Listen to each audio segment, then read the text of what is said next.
Hola, ¿cómo les va? Volvemos del receso escolar, cargamos pilas, descansamos, cortamos un poquito, aunque seguimos todavía en cuarentena, seguimos en casa. Pero bueno, vamos a comenzar primero, del segundo tramo, con un breve resumen de todo lo que hemos visto. Y se darán cuenta que vimos un montón. Vamos a ver. Bueno, lo primero que hicimos fue tratar de definir o tratar de ver qué es filosofía. Para esto, lo primero que hicieron fue ver una película de Truman Show, donde trataron ustedes mismos de definir qué es filosofía. También le pedí que ustedes definieran la definición etimológica, ¿se acuerdan? Y todos me pusieron, es un término compuesto por dos palabras griegas, filos, que significa amor, y sofía, que quiere decir saber, conocimiento. Hasta ahí. Después también dijimos que la filosofía existe desde muchos siglos, que es un saber intelectual y de naturaleza teórica, que es una disciplina que cuestiona todo. Es una actitud crítica. Es una actividad cuestionadora también, llegamos a decir. Bueno, la mejor manera de aprender filosofía, yo lo que les dije fue siempre que es leyendo las obras de los filósofos. ¿Quién no ha escuchado alguna vez llamar filósofo a alguien muy distraído o que estaba como ausente en sus pensamientos? ¿Quién no tiene presente la imagen de un pensador, de un hombre preocupado? Bueno, fuimos tratando de definir filosofía. Todos tenemos una idea más o menos clara de la situación que nos toca vivir, pero esto no es suficiente para emprender una meditación del tipo filosófico. Del mismo modo que para ser pintor no basta en tener pinceles y pintura, tanto el pintor como el filósofo deben aprender su oficio. El pintor en la escuela de pintores y el filósofo en la escuela de filósofos. Esto no quiere decir que nos tenemos que conformar con repetir lo que otros han dicho, porque ya sabemos que nuestra situación es distinta. ¿Cómo comenzaron a filosofar los primeros que lo hicieron? Tuvieron tres orígenes: el asombro, la duda y las situaciones límites. El asombro, cuando comenzaron a maravillarse, la sorpresa. Algo que sorprende hace que te preguntes y ocasiona esa pregunta. La duda es lo que encontró luego del asombro. Y las situaciones límites. Puede decirse que con la duda se inaugura una reflexión del hombre. La reflexión sobre sí, que llega de su forma más honda y trágica cuando le pasan algo. Toma conciencia de la situación límite. Se trata de situaciones insuperables, porque el hombre no puede dejar de morir.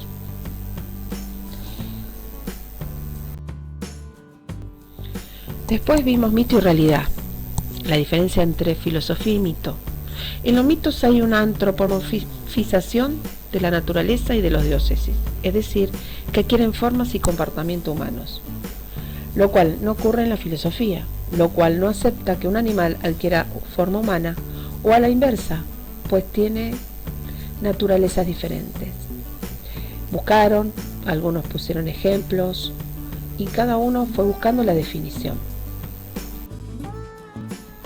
Después vimos filosofía o filosofar, filosofía y los filósofos, y la historia de la filosofía. En cierto sentido, todos filosofamos. Cuando se nos presenta alguna situación límite, cuando nos enfrentamos a la muerte, cuando tenemos que tomar decisiones que afecten el bienestar o la felicidad de otro, cuando un hecho se nos revela maravilloso o miserable, entonces aparecen las preguntas filosóficas. ¿Qué valor tiene la vida? ¿Qué debo hacer? ¿Cómo debo vivir? ¿Qué es el mal? Este tipo de preguntas, formuladas por una persona sin formación específica, muestran que la relación es propia del ser humano y surge de la manera relativamente natural a partir de las circunstancias habituales, no necesariamente extraordinarias. Todos filosofamos, de algún modo. Luego hicieron un trabajo muy lindo de investigación ustedes, de historia de la filosofía, donde fueron averiguando no solamente desde cuándo comenzaron, sino las características principales de la filosofía antigua, la medieval, la moderna y la contemporánea.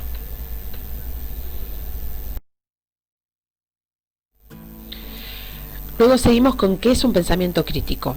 Allí vieron un spot de una campaña de cuidado del medio ambiente y un artículo de Esther Díaz, donde hablaba de la filosofía.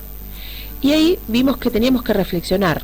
¿Qué quiere decir? Mirarse a uno mismo, que no podíamos quedarnos solamente con esa mirada de lo que nos daba la información, sino que teníamos que tener una reflexión sobre el sentido de eso que nos estaban mostrando y cuestionarnos qué pienso de la vida, qué creo de la vida humana, qué teníamos que hacer, pensar como filósofos. Y llegamos a qué es un problema filosófico y su clasificación. Ya dijimos que la filosofía es una actividad problematizadora, así que una pregunta filosófica no solo debe inquirir, sino inquirir de manera universal sobre cuestiones que competen a todos los seres humanos. Y cuanto más universal es la formulación de la pregunta, tanto mejor nos permitirá pensar filosóficamente en un problema.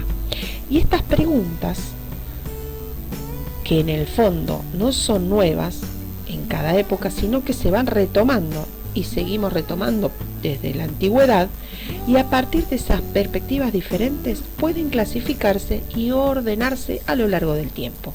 Y para esto se ha considerado las ramas o las subáreas de la filosofía, donde ahí vimos que estaba la gnoseología, la estética, la ética, la antropología filosófica, la filosofía política, la filosofía de la historia, la metafísica y la lógica. Y podemos seguir sumando más ramas según las preguntas que vamos llegando a realizar. Y llegamos a la teoría del conocimiento. ¿Qué es lo que se conoce? Cuando la filosofía estudia la teoría del conocimiento o gnoseología, gnoseo conocimiento, logos estudio, no se ocupa en primer lugar de proposiciones que resultan de un proceso, sino fundamentalmente del acto de conocer, es decir, del proceso por el cual se conoce, en términos generales, más allá del tipo de esas preposiciones. Después volvemos a retomar que en la vida cotidiana, cómo lo usamos a esta palabra conocimiento, y vimos que hay una variedad de aplicaciones.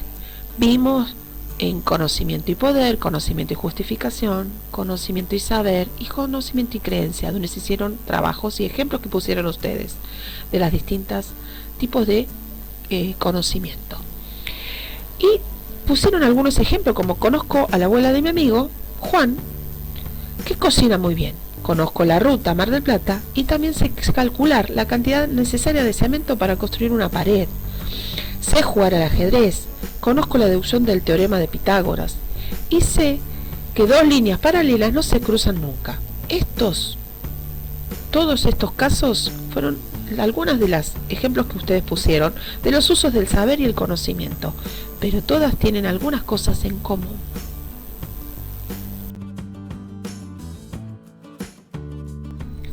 Y llegamos al problema del conocimiento. Vimos que había problemas y soluciones. Y los problemas podíamos dividirlos en tres cuestiones. La primera cuestión, posibilidad del conocimiento humano.